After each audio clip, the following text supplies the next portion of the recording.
السلام علیکم ناظرین، آپ کا میزبان سمیع خان آپ کے سامنے ایک بار پھر حاضر ہے علماء کرام کے ساتھ ایک نئے موضوع کے ساتھ۔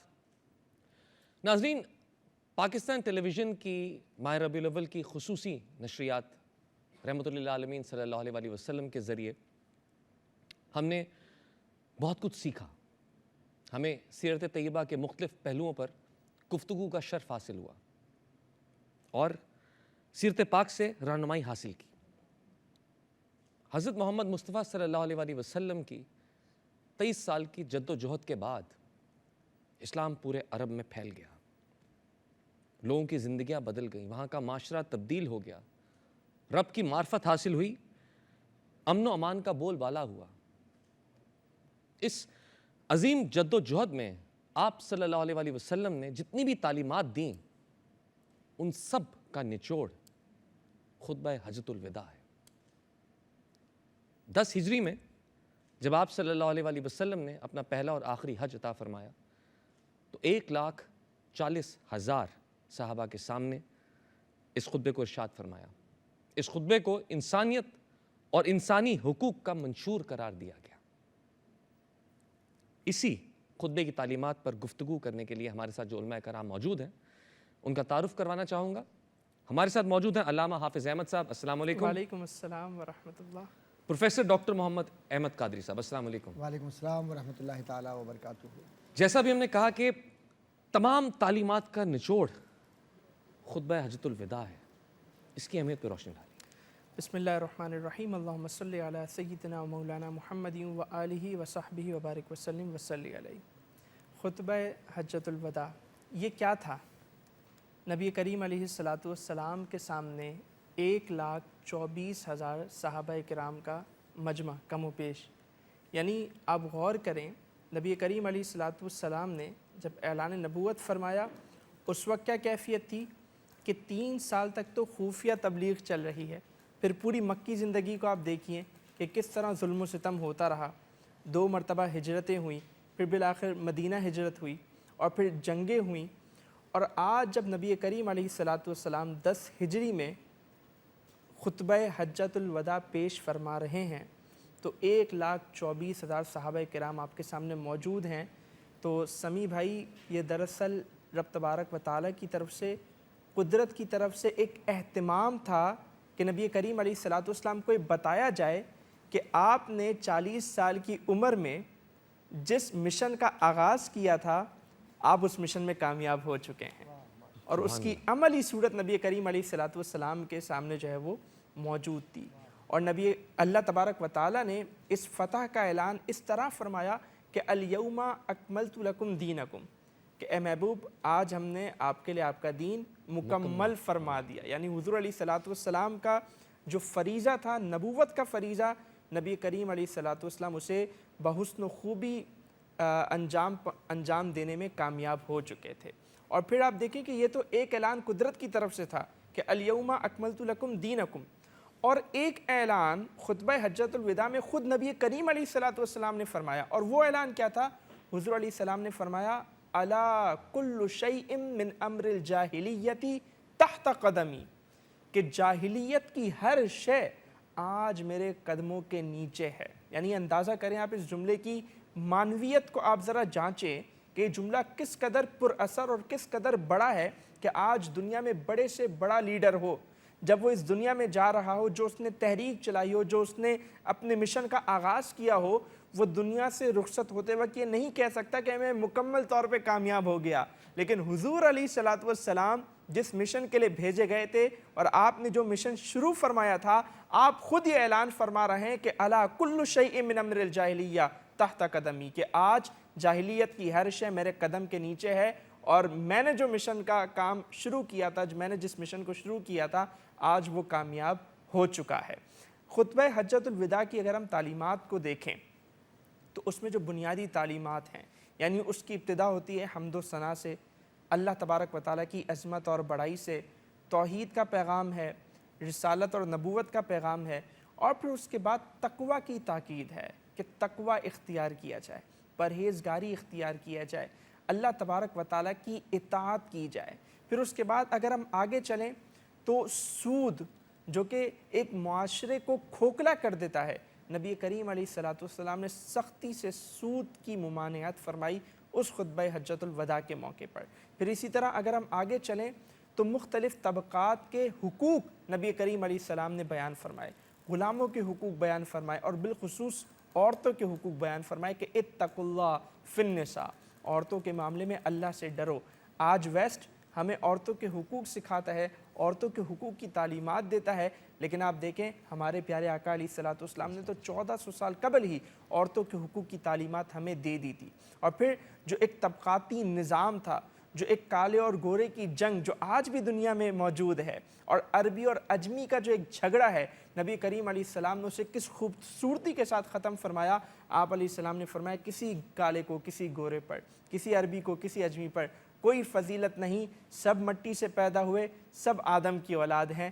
سب ایک ہیں۔ تو پوری انسانیت کو آپ نے مساوات کا درس دیا۔ اور پھر خطبہ حجۃ الوداع کی ایک اور بڑی اہم بات وہ یہ کہ نبی کریم علیہ الصلوۃ والسلام نے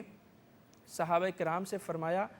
کہ یہ جو مقام ہے یہ محترم مقام ہے، عرفات کا میدان تھا،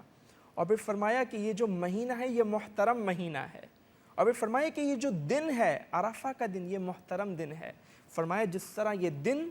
یہ مہینہ، یہ مقام محترم ہے، ان کی حرمت ہے، بالکل اسی طرح انسان کی جان، انسان کے مال اور انسان کے خون کا احترام ہے۔ تو یہ جو ہے وہ خوبصورت تعلیمات تھی خطبہ حجۃ الوداع کی۔ اور پھر ایک اور اہم بات کہ نبی کریم علیہ السلام نے فرمایا نا کہ جاہلیت کی ہر شے میرے قدم کے نیچے ہے۔ اب اگر ہم یہ سوچیں کہ جاہلیت میں وہ کیا کیا چیزیں تھیں جنہیں نبی کریم علیہ السلام نے اپنے قدم تلے روندا، سب سے اول نمبر پر شرک، اور پھر آپ دیکھیں زنا، فحاشی اور عریانی، اور پھر سود اور بے حیائی، یہ سب جاہلیت کی اقدار تھی جنہیں نبی کریم علیہ السلام نے اپنے پاؤں تلے روندا، شرک کو روندا۔ آج شرک تو چلیں مسلمان نہیں کرتا، کوئی مسلمان شرک کا تصور نہیں کرتا، لیکن آج ہم دیکھتے ہیں کہ کچھ لوگوں نے اپنی خواہشات کو اپنا خدا بنا لیا ہے، بے شک، جسے ہم لبرلزم بھی کہہ سکتے ہیں۔ لبرلزم کی یہی تعلیم ہے نا کہ جو آپ کا دل چاہے آپ کریں، جو آپ کی عقل چاہے آپ کریں، نہیں، جو اللہ تعالیٰ چاہے وہ ہم کریں، اللہ تعالیٰ کی اطاعت کریں، اللہ تعالیٰ کے احکامات کی اطاعت کریں۔ تو شرک کو حضور نے روندا، تو آج ہمیں بھی اس لبرلزم کو اپنے پاؤں تلے روندنا ہے۔ پھر اسی طرح زنا کو دیکھیں تو زنا کو حضور علیہ السلام نے روندا، اور آج زنا پہ کیا بات کی جاتی ہے کہ جی باہمی انڈرسٹینڈنگ ہے تو ٹھیک ہے معاملہ چلنے دیا جائے۔ پھر سود جو اللہ سے اعلان جنگ ہے، رسول علیہ السلام سے اعلان جنگ ہے، آج اسے کہا جاتا ہے یہ تو بزنس ہے، یہ تو اس سے تمہاری انکم جنریٹ ہوتی ہے۔ اور پھر ناچ گانا، بے حیائی، جنہیں نبی کریم علیہ السلام نے جاہلیت کی اقدار قرار دیا، آج ہم اسے آرٹ اور کلچر کا نام دے کے پروموٹ کرتے نظر آتے ہیں۔ اور پھر سب سے اہم بات خطبہ حجۃ الوداع کا جو دعوتی پہلو ہے، وہ نبی کریم علیہ السلام نے فرمایا لیبلغ الشاہد الغائب، کہ جو یہاں موجود نہیں ہے وہ دوسروں تک میرا پیغام پہنچائے۔ تو کیا پتہ چلا کہ ہر مسلمان کی بنیادی ذمہ داری ہے کہ وہ دعوت و تبلیغ کا کام کرے، جو امر بالمعروف و نہی عن المنکر کا اللہ تبارک و تعالیٰ نے فریضہ اس امت کو دیا ہے اس پر عمل کرے، برائی کو برائی جانے اور برائی سے روکے، اچھائی کو اچھائی سمجھو اور اچھائی کی دعوت دے۔ آج اچھائی کی دعوت تو دی جاتی ہے، اچھائی کی بات بھی کی جاتی ہے، لیکن برائی کو برائی نہیں سمجھا جاتا، اور صرف اچھائی کی دعوت دینا یہ ناکافی ہے، برائی کو برائی سمجھ کر برائی سے روکنا یہ بھی بہت ضروری ہے۔ دونوں کام جو ہے وہ بہت زیادہ ضروری ہیں۔ تو یہ خطبہ حجۃ الوداع کی تعلیمات کا خلاصہ تھا، اور سب سے آخری اور اہم بات وہی کہ ہم میں سے ہر ایک کو مبلغ بننا ہے، دعوت کا کام سر انجام دینا ہے، اور دعوت کا کام سر انجام دینے سے پہلے ضروری ہے کہ ہم خود بھی علم حاصل کریں اور ان تعلیمات پر ہم پہلے خود بھی عمل کریں۔ جی ڈاکٹر صاحب، ماشاءاللہ ماشاءاللہ، خوبصورت باتیں کہیں ساری، نہیں بہت اچھی، بہت خوبصورت بات، ماشاءاللہ بہت اچھی۔ اعوذ باللہ من الشیطان الرجیم، بسم اللہ الرحمن الرحیم، وعلیہ صلی وسلم دائما ابدا علی حبیبک خیر الخلق کلہم، یا ربی بالمصطفیٰ بلغ مقاصدنا واغفر لنا ما بدا یا واسع الکرم۔ بعد ہم تو صلاۃ کے کچھ باتیں الحمدللہ ہمارے برادر محترم احمد صاحب نے کہہ دی ہیں، کچھ باتیں توجہ طلب ہیں جو آج کے دور میں ہمیں خطبہ حجۃ الوداع سے کیا سیکھنا ہے اور اپنی زندگیوں کو کیسے فیضیاب کرنا ہے اس خطبے سے، کیوں کہ حضور کا یہ پیغام کہ جو شاہد ہیں، جو حضور کے اس وقت ان کے سامنے موجود تھے، وہ غائب تک پہنچا دیں۔ تو اس کا مطلب یہ ہے کہ یہ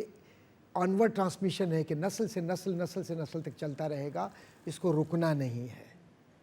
یہ صرف علماء کا کام، خطبہ کا کام، ذاکرین کا کام یا پروفیسروں کا کام صرف نہیں ہے، یہ ہر اس شخص کا کام ہے کہ جو کلمہ طیبہ لا الہ الا اللہ محمد رسول اللہ پڑھ رہا ہے، وہ حضور کے اس پیغام کو دوسرے تک پہنچائے۔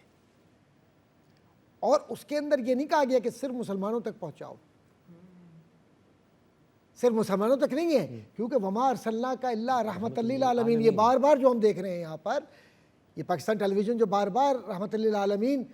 کا جو تصور دکھا رہا ہے کہ رحمت کامل نے کیا بات کہی ہے، کہ کیا پہنچانا ہے۔ کسی گورے کو کالے پر، کالے کو گورے پر، عربی کو عجمی پر، عجمی کو عربی پر فضیلت نہیں سوائے تقویٰ کے۔ تقویٰ کیا ہے؟ تقویٰ رب کی خشیت ہے، رب کا خوف ہے، اور خوف بھی ان معنوں میں نہیں ہے جو ہم اردو میں استعمال کرتے ہیں، کیونکہ وہ اگر استعمال کریں تو خافہ یخاف خوفن کے معنی تو چھپ جانا نہیں، معنی مرادی یہ ہے کہ رب سے ایسی محبت کرنا کہ رب ناراض نہ ہو جائے۔ سبحان اللہ، خوبصورت۔ خوف کے معنی یہ ہے یہاں پر۔ تو اب رب سے محبت کرنے کا سلیقہ کیا ہے کہ رب کی بات کو پہنچاؤ، کہ رب ایک ہے تو بس ایک ہی ہے، اس کے برابر نہ کوئی تھا، نہ کوئی ہے، نہ کوئی ہوگا، اور محمد اللہ کے آخری نبی ہیں، اب نہ کوئی ان کا مثال ہے، نہ کوئی مثیل ہے، نہ کوئی ان جیسا ہے، نہ کوئی ان جیسا ہو سکتا ہے۔ اب ان باتوں کو اپنے سامنے رکھتے ہوئے ہم آگے بڑھیں تو نظریہ مساوات ہمیں نظر آتا ہے۔ آپ دیکھتے ہیں کہ آج کے یونائٹڈ نیشن اس بات کو بہت زیادہ پروموٹ کرتی ہے کہ صاحب ڈسکرمنیشن نہ ہو۔ میرے رسول نے تو ڈسکرمنیشن کا قلعہ ہمیشہ کے لیے قمع کر دیا، قدموں تلے رون ڈالا جاہلیت کی اس ذہنی بیماری کو، بالکل، کہ جس ذہنی بیماری میں کہنے والے کہتے تھے میں بنو قریش کا ہوں، پھر اس میں بنی ہاشم کا ہوں، میں اس میں پھر فلاں ہوں۔ میرے رسول نے جو سب سے برتر طبقے سے اور سب سے برتر قبیلے سے تھے، آپ نے اپنے قدموں تلے اس تصور کو ہی رون ڈالا، اور کیا کہا کہ بلال تم اذان دو۔ بلال کو کھڑا کرنے کا مطلب یہ ہے کہ لوگوں دیکھ لو کہ ایک ہی صف میں کھڑے ہو گئے محمود و ایاز، نہ کوئی بندہ رہا اور نہ کوئی بندہ نواز۔ یہ جو تصورات ہیں، تو آج کا یونائٹڈ نیشن مستعار لے رہا ہے وہ تمام تصورات جو سرور کشور رسالت محمد مصطفیٰ صلی اللہ علیہ وسلم نے اپنے اس خوبصورت الوداعی خطاب میں، اور حضور نے کیا فرمایا تھا، جو بڑی خوبصورت بات ایک اور ہے، کیونکہ آپ تو وحی کے بغیر نہیں بولتے، بالکل، جو کچھ بھی آپ کے دل پر آتا ہے وہ رب کی طرف سے آتا ہے۔ لوگوں، شاید اگلی بار میں تم میں نہ ہوں، ہائے ہائے ہائے ہائے ہائے۔ اس وقت کتب کے اندر یہ موجود ہے کہ صحابہ کے کلیجے پھٹ گئے تھے، اور جس وقت یہ آیت ہے نا، یہ آیت ہوئی تھی کہ الیوم اکملت لکم دینکم واتممت علیکم نعمتی ورضیت لکم الاسلام دینا، یہ اب آیت آئی تو صحابہ رو رہے تھے، زاروں قطار رو رہے تھے، کیونکہ سمجھنے والے سمجھ گئے تھے اب دین مکمل ہو گیا، شان رسالت کا یہ مہتاب چمک رہا ہے، اور زمین پر زندہ رہنے کا سلیقہ آمنہ کے لال نے سکھلا دیا۔ اور کون ہے جو مثال پیدا کرے، کوئی اسوہ دے ہمیں سوائے مصطفیٰ کریم کے؟ تو سب کچھ تو دے دیا حضور نے، بیوی سے کیسے بات کرنی ہے، غلام سے کیسے رویہ رکھنا ہے، اور زندگی کو زندگی گزارنی کیسی ہے۔ کیسے کہتے ہیں حضرت انس رضی اللہ تعالیٰ عنہ کہ 10 سال میں نے خدمت کی سرکار کی، حضور کے چہرے انور پر کبھی کوئی شکن نہیں آئی، کبھی اونچی آواز میں نہیں کہا کہ تم نے ایسا کیوں کیا، یہ کیوں نہیں کیا۔ تو سرور کشور رسالت صلی اللہ علیہ وسلم اس خطبے میں اصل میں یہ سوشیو پولیٹیکل کمیونیکیشن ہے، سوشیو پولیٹیکل ڈسپلن دے کر جا رہے ہیں، کہ بتا رہے ہیں کہ تمہیں ریاست مدینہ دے کر جا رہا ہوں، لیکن یاد رکھنا میں ساتھ میں ہی تمہیں یہ بھی دے کر جا رہا ہوں کہ اپنی سنت اور اللہ کا کلام اس کو نہ چھوڑنا۔ کیوں کہ یہ وَاعْتَصِمُوا بِحَبْلِ اللَّهِ جَمِيعًا وَلَا تَفَرَّقُوا کی بنیاد ہے۔ تم جب اس کو چھوڑو گے گمراہ ہو جاؤ گے، تم جب بھی اس سے منہ موڑو گے تباہی کی طرف جاؤ گے۔ اور اس میں اسی خطبے کے اندر ہے کہ لوگوں یاد رکھنا کہ تمہارا ازلی دشمن شیطان ہے، شیطان سے بچ کر رہنا، شیطان مختلف طریقوں سے تمہیں ورغلائے گا، اس کا مفہوم یہی ہے۔ اور شیطان سے بچنے کی تاکید سرور کشور رسالت نے کیوں کی؟ اس لیے کی کہ شیطان کی طاقت یہ ہے کہ وہ جسم میں اس طرح سے داخل ہوتا ہے، حدیث ہے، اس کا مفہوم ہے کہ وہ خون کے اندر گردش کرتا ہے۔ یہ وسوسے، یہ بعض اوقات جس کو ہم کہتے ہیں کہ کیا ہے بھائی، یہ بائی پولر ڈس آرڈر ہے۔ بعض اوقات ہم کہتے ہیں کہ یار شیزوفرینک جو اٹیک ہے نا، یہ اس کے اندر جا کر یہ آدمی پتہ نہیں خلط ملط کر کے چیزیں بول رہا ہوتا ہے، اور بعض اوقات اس کو چھوٹی سی چیز بھی بہت بڑی نظر آ رہی ہوتی ہے۔ اس کے لیے حضور کریم صلی اللہ علیہ وسلم نے ذہنی دباؤ کے لیے علاج بتلایا ہے، شیطان سے نجات کا بھی علاج بتلایا ہے، ساتھ ہی ساتھ یہ بھی کہ جب وحدانیت پر یقین ہو اور رسالت کے اصول پر چلنے کی زندگی، اور وہ اصول جو خطبہ حجۃ الوداع میں بیان کر دیے گئے، اس کو ہم اپنی زندگی کا شعار بنا لیں تو پھر ہمیں کون ورغلا سکتا ہے۔ آج کی جو اسلامی ریاستیں ہیں، میں اس کو کنیکٹ کرتا ہوں، جی آج کی اسلامی ریاستیں اس بات پر فخر نہ کریں کہ وہ زمین کے کس خطے میں ہیں یا کتنی ان کے پاس دولت ہے، وہ اس بات پر فخر کریں کہ سب سے بڑی دولت قرآن اور حدیث ہے۔ اس بات پر فخر کریں کہ جو خطبہ مکے سے نشر ہوتا ہے وہ صرف سال میں ایک بار سننے کے لیے نہیں ہوتا، بلکہ اس خطبے کو اس خطبے سے ملائیں جو میرے رسول کا خطبہ تھا، اور اس خطبے سے ملا کر یہ بات کہیں کہ رحمت عالم نے جبل الرحمہ پر جو خطبہ دیا ہے وہ انسانیت کو آسمانوں تک پہنچانے کی معراج ہے۔ سبحان اللہ۔ اور اس خطبے کا مقصد صرف سنوانا نہیں تھا کہ لوگوں سنو میں بول رہا ہوں، میں تم سے اس لیے بول رہا ہوں کہ شاید میری اگلی ملاقات تم سے نہ ہو، لیکن یاد رکھنا کہ میرے کلمات تمہارے دلوں میں اتر جائیں، تمہاری نسلوں میں خوشبو کے ساتھ سفر کریں، اور اس خوشبو کو کبھی مٹنے مت دینا، ماند مت پڑنے دینا اس چراغ کی روشنی کو۔ کیوں کہ یہ امانت ہے، اور اس میں حضور نے فرمایا ہے کہ جن کے پاس امانتیں ہیں وہ امانتیں بھی پہنچا دے۔ اور یہ امانت صرف یہ شے کر رکھ دینا امانت نہیں ہے، اپنی اولاد کو قرآن پڑھانا یہ امانت ہے اللہ کی، اس کے نبی کی۔ اپنی اولاد کو دین پر قائم رکھنا یہ امانت ہے، کیونکہ فزکس، کیمسٹری، میتھمیٹک کا سوال قبر میں نہیں ہوگا میرے عزیز۔ میں پولیٹیکل سائنس کا پروفیسر ہوں، مجھ سے کوئی یہ نہیں کہے گا کہ بتائیے کمپیریٹیو پالیٹکس یا کمپیریٹیو ریلیجن کیا ہے، مجھ سے تو سیدھا ایک بات کہی جائے گی، بتا رب کون ہے، رسول کون ہے، دین کیا ہے، معاملات کیا ہے، تم نے کیا کیا، اچھا یا برا جو کیا۔ تو اصل زندگی اور زندگی کا سلیقہ میرے رب نے کہا رزق حلال تلاش کرو، ضرور یہ ساری دنیاوی جو تعلیم ہے یہ حاصل کریں، اللہ نے رسول نے نہیں روکا، اللہ نے عزت دی، نبی نے عزت دی ان تعلیمات کو، لیکن اس کا پیرامیٹر یہ ہے کہ یہ کتاب و سنت کے تابع رہیں۔ یہ تمہارے دماغ میں خلل بن کر یہ نہ ہو کہ میں کمپیوٹر انجینئر ہوں، پروگرامر ہوں، بہت بڑا ہوں، اور کتاب و سنت کے دائرے سے باہر نکل کر میں زندگی کو گزاروں گا۔ نہیں، میرے نبی نے کبھی نماز قضا نہیں کی، شریعت نے کبھی زکوٰۃ کو تلف کرنے کا یا چھوڑنے کا اندیا نہیں دیا، کسی بڑے سے بڑے خلفائے راشدین نے کبھی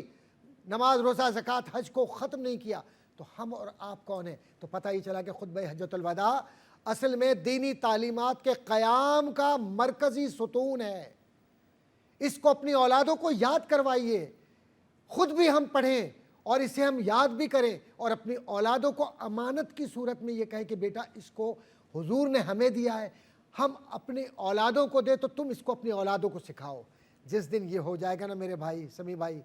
آپ یقین جانیے کہ حضور ہم سے خوش ہو جائیں گے۔ حضور ویسے بھی بہت خوش ہیں ہم سے، ایسا نہیں ہے، یہ وطن عزیز پاکستان حضور کی دعاؤں کا نتیجہ ہے، ورنہ ہمارا کوئی عمل نہیں ہے۔ ہم نے کیا کسر چھوڑی ہے اس ملک کے لیے، کیا کیا ہے ہم نے اس کے لیے؟ اس وطن نے ہمیں چھت دی ہے، عزت دی، سبز ہلالی پرچم نے 27 رمضان المبارک کو یہ بتلا دیا پوری دنیا کو یہ رب کا تحفہ ہے، لیکن ہم نے اس کی کتنی قدر کی؟ پاکستان کی ہم جتنی قدر کریں گے نا اور پیار کریں گے، سمجھے ہم کتاب و سنت کو اتنا ہی مضبوط کریں گے۔ یہی نظریہ پاکستان ہے، یہی نظریہ اسلام ہے، اور یہی پیغام الفت و محبت ہے اور حجۃ الوداع ہے۔ ماشاءاللہ، بہت کمپریہنسو مکمل میسج دیا آپ نے۔ ناظرین، پروگرام کے اختتام پر میں صرف اتنا کہنا چاہوں گا کہ آج کے دور کے انسانی حقوق کے جتنے بھی معاہدے، جتنے بھی دعوے دار موجود ہیں، وہ سب مل کر بھی اس ایک خطبہ حجۃ الوداع کے برابر کوئی منشور نہیں لا سکتے۔ یہ تعلیمات ازل تک انسانوں کی رہنمائی کرتی رہیں گی۔ آج 12 ربیع الاول ہے، ہم اپنے پیارے پیغمبر حضرت محمد مصطفیٰ صلی اللہ علیہ وسلم سے بے انتہا محبت کرتے ہیں۔ کیا ہم اس محبت کا حق ادا کرتے ہیں؟ اس محبت کا حق ادا کرنے کا ایک طریقہ یہ ہے کہ ہم ان کی سیرت کو اپنا لیں، جیسے وہ بات کرتے تھے ویسے بات کرنے کی کوشش کریں، جیسے وہ چلتے تھے ویسے چلنے کی کوشش کریں، جیسے وہ چیزوں کو دیکھتے تھے ویسے دیکھنے کی، اس نظر سے دیکھنے کی کوشش تو کریں۔ ہر رشتے کو اس طریقے سے جو ہمیں بتایا گیا اس کے مطابق ان کو عزت دے کر تو دیکھیں۔ یقین جانیے ہم سب کی نجات اسی میں ہے کہ ہم اپنے پیارے پیغمبر حضرت محمد صلی اللہ علیہ وسلم کی سیرت کو اپنا لیں، ان کی پوری ذات کو اپنا لیں۔ آج 12 ربیع الاول ہے، ہمارے پیارے پیغمبر حضرت محمد مصطفیٰ صلی اللہ علیہ وسلم پر، ان کی آل پر لاکھوں کروڑوں درود و سلام۔ اسی کے ساتھ آپ سے اجازت چاہیں گے، اپنا خیال رکھیے گا اور پاکستان ٹیلی ویژن کو، ہماری پوری ٹیم کو اپنی دعا میں یاد رکھیے گا۔ اللہ نے کے بعد۔